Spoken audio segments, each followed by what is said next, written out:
So, Spencer, our usual Friday catch up.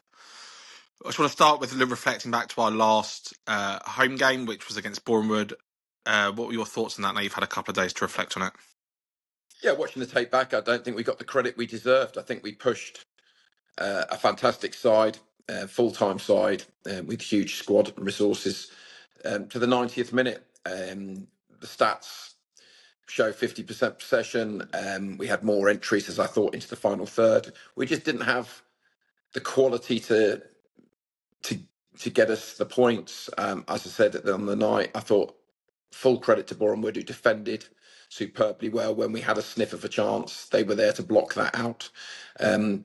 Neither keepers made much of a save. Their best chance in the second half was a defensive error from us before the goal, and ultimately we've relatively controlled the second half, and they're holding back. So to give a side of that quality such a good game, I think we should take a lot of credit. With an 18 and a 19-year-old at centre half, I thought both were really, really good. And with what's going on, I would always caveat that I think if Bournemouth really needed to step up, they probably could have.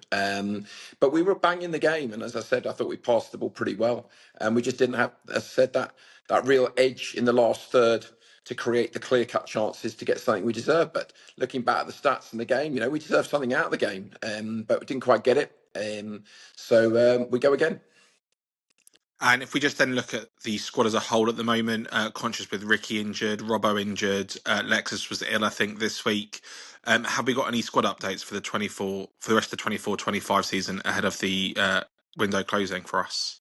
Yeah, so reasonable news with Ricky. He's had a scan. It's a grade 1, so he's hopefully a couple of weeks away from playing some more football. So we're talking to him.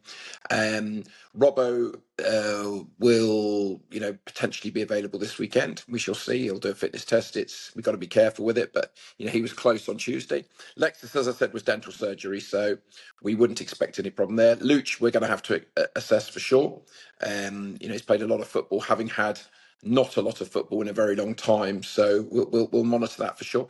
But look, we are where we are. We had an opportunity to bring Taylor back this week, but having thought about it a lot, we love Taylor Clark, and we're grateful for Wickham offering us the player for the last 5 weeks. But having brought in Alfie Tuck, who's done really well and will get some good game time, and with the amount of loans we have, we felt it was probably the wrong decision. So I've spoken to him. So we've passed on it, but not that we don't rate him very highly, and we'd love to have him back in different circumstances. But unfortunately, because he was at Wealdstone, we took Alfie, and we have to be respectful to other clubs and other players. So we haven't done that. Obviously, Alfie Pavey's loan is up after the weekend. We're trying to see what Eastbourne's intentions are. But look, it's an opportunity for players. We've got injuries. We've got people hopefully coming back sooner rather than later. So we'll keep assessing it up to deadline day. But we've also got to be very, very, very, very acute with what we're doing. We're announcing players that are already committing to next year. We'll be continuing to speak to players in the coming weeks about that. And, there's no point just taking someone for the sake of it. And we obviously have got to look on next year. We have to look at the fact of the financials, with our attendances and the club's position. So we don't want to waste money, but we want to use it as a good opportunity to continue to look at players and options. And I said the phone hasn't stopped ringing. You just mentioned there about next season. Today we've announced that Ollie Robinson has committed himself for the 25-26 season. What did you want to say regarding that?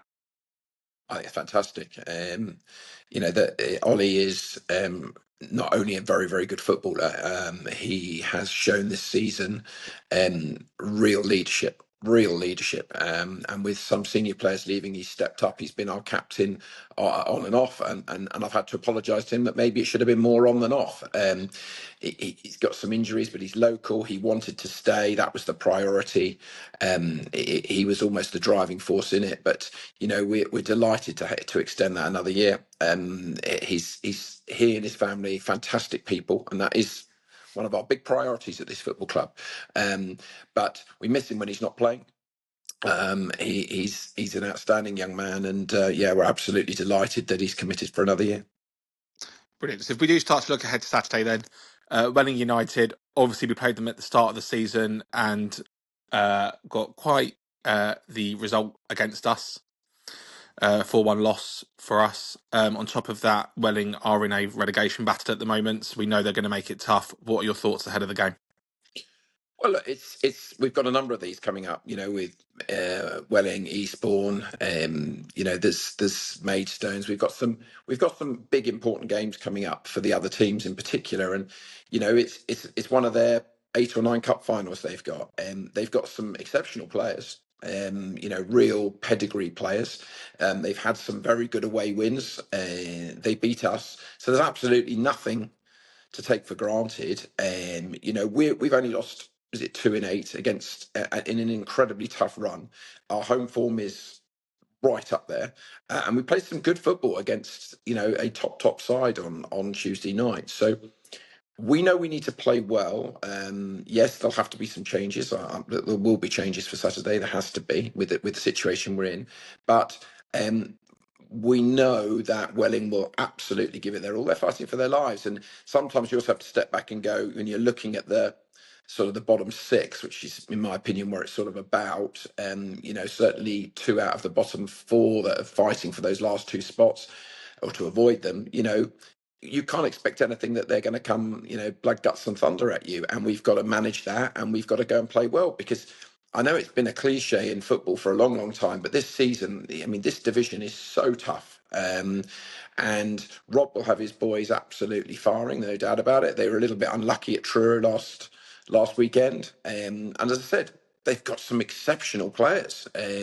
So we'll need to be at our best, but we're a good side. I want us to focus on ourselves. So that the weather looks decent. Let's get the fans there. Let's enjoy our football while we've got it. As I said, it's all going to be over in just over a month. So we want to make sure that we don't have 2 defeats against them this season, and we're looking forward to it. As I said, we're playing pretty well, and considering everything that's going against us with the injuries, but. We're looking forward to the game, and I'm sure it will be an interesting time. Looking forward to seeing Rod and Colin Reid, who's joined there. I knew from years ago. So, look, it's an exciting home game. Weather's turned, so yeah, we're all looking forward to it. And you made reference to the fans there. I think it's shown over the last few games how important the fans can be. If we look at the results against Worthing, Slough, Dorking, Truro, we know the importance of the fans. Also, with it being International Women's Day game, with the women getting in free, why should the fans come along, support the boys, get loud and vocal for them? Well, I thought it was very different on Tuesday to the previous Tuesday. The fans were vocal. I appreciate it was only the same, disappointing numbers, but those are our loyal fans that we're exceptionally grateful that keep coming. And Welling will bring a strong core. They're fighting for their lives, and we have to be very gracious and also understanding that we're delighted we're nowhere near that. We're at 53 odd points. So we've had a reasonably decent season, not quite where I wanted us to be, but I'm always going to want to demand more progress. But we're in a tough league. The fans are absolutely crucial. As I said, in a month's time there won't be football, and then we'll all really be moaning because we'll get dragged off to God knows where. So let's get down. We've only got a few home games left. We want to win football games. We're absolutely committed to it. We're preparing the same, and we're looking forward to it. So come and enjoy football. Let's get behind us. Let's make some noise. It's great to see the kids turning up again now that the weather's turned a bit, which we totally understand. There's always lots of reasons why attendances can drop, but we've been in generally very good form, great home form throughout the season, and it's an exciting game because there's actually a lot on that game. And as I said, Welling can turn over anybody. So as they've shown this season, so we will need to play well, but that means that there is a real edge on it. So, please come down and support everybody on Saturday. Cheers, Spencer. Good luck for Saturday. Thanks a lot.